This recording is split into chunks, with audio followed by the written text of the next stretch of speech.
Hello friends, welcome to yes exam crack. आज की इस वीडियो में मैं बताने वाली हूँ कि जेआरएफ कैंडिडेट्स के लिए एक बढ़िया खबर है, एक ब्रेकिंग न्यूज़ है। और ऐसे बुरे खबर नहीं है, लेकिन इतना अच्छा भी नहीं है। देखिए, यहाँ पे गाइडलाइंस चेंज हुआ है।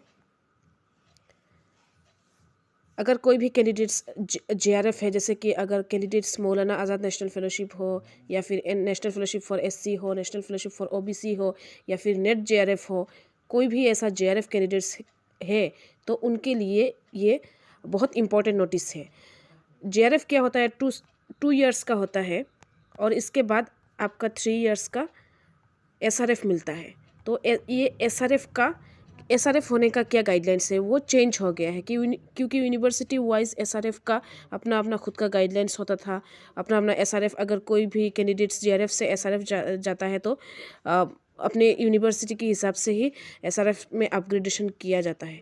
लेकिन इस बार यूजीसी से नोटिस आया है कि आप ऐसे जेआरएफ से एसआरएफ में अपग्रेडेशन इजीली नहीं हो सकते। आपको ये रिक्वायरमेंट फुलफ़िल करना पड़ेगा, तभी आप एसआरएफ में अपग्रेड आपको मिलेगा। आपको जेआरएफ से एसआरएफ में कन्वर्ट मिलेगा, क्योंकि जेआरएफ का अमाउंट से सीनियर रिसर्च फेलोशिप में क्या होता है, बहुत सारे अमाउंट ज़्यादा होते हैं, इसलिए जेआरएफ टू एसआरएफ में कन्वर्ट किया जाता है। मान लीजिए जेआरएफ का जो फेलोशिप है 31,000 एचआरए और बाकी सब छोड़ के, लेकिन 35,000 हो जाता है एसआरएफ के लिए। और इसके बाद एसआरएफ होने के बाद आपका जो फेलोशिप है वो भी ज़्यादा मिलेगा।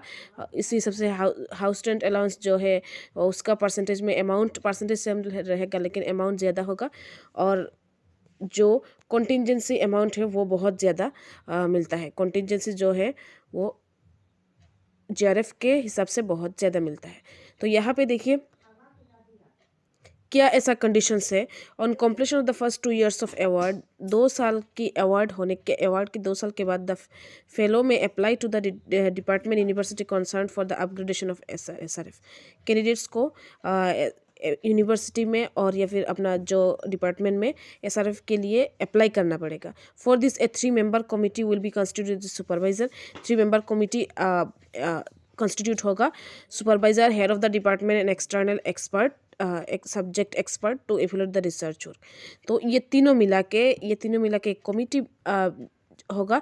उस कमिटी ने अगर आपका जो 2 साल में काम किया है, मान लीजिए आप पहले क्या होता था जेआरएफ से एसआरएफ इजीली हो जाता था, तो अभी क्या है कोर्स वर्क की भी के बाद आपका रिसर्च का क्या रिपोर्ट आएगा, आपका कितना आगे गया है, आपका रजिस्ट्रेशन हुआ है या फाइनल रजिस्ट्रेशन हुआ है, ये सब कुछ अभी देखने वाला है। विदाउट दिस आप अपग्रेड नहीं कर सकते। बहुत सारे कैंडिडेट्स क्या करते थे पहले, अगर मान लीजिए पहले का तो कोई भी ऐसा कैंडिडेट्स मान लीजिए कोर्स वर्क हो गया है, इसके बाद रिसर्च ज़्यादा नहीं किया है, तो एसआरएफ में अपग्रेड हो सकता है। अभी रिसर्च का ये बेसिक रिक्वायरमेंट है कि आपको एक्सटर्नल सब्जेक्ट एक्सपर्ट भी बुलाया जाएगा। उस हिसाब से आपका रिसर्च देखेगा, आपका कितना हुआ है काम, उस हिसाब से रिकमेंडेशंस देगा। और इसके बाद उस रिकमेंडेशंस को यूजीसी में सेंड करना पड़ेगा, और यूजीसी में सेंड करने के बाद आपको जेआरएफ से एसआरएफ में अपग्रेडेशन मिलने वाला है। तो थोड़ा कॉम्प्लिकेटेड हो गया है। 2 साल आपको जेआरएफ मिल गए हैं, आप बैठ नहीं सकते हैं। आपको काम ऐसा करना पड़ेगा कि आपको एसआरएफ में अपग्रेड मिले। पहले की जैसे इजी नहीं रहा है। अगर आपको वीडियो इन्फॉर्मेटिव लगे तो सब्सक्राइब करना ना भूलें।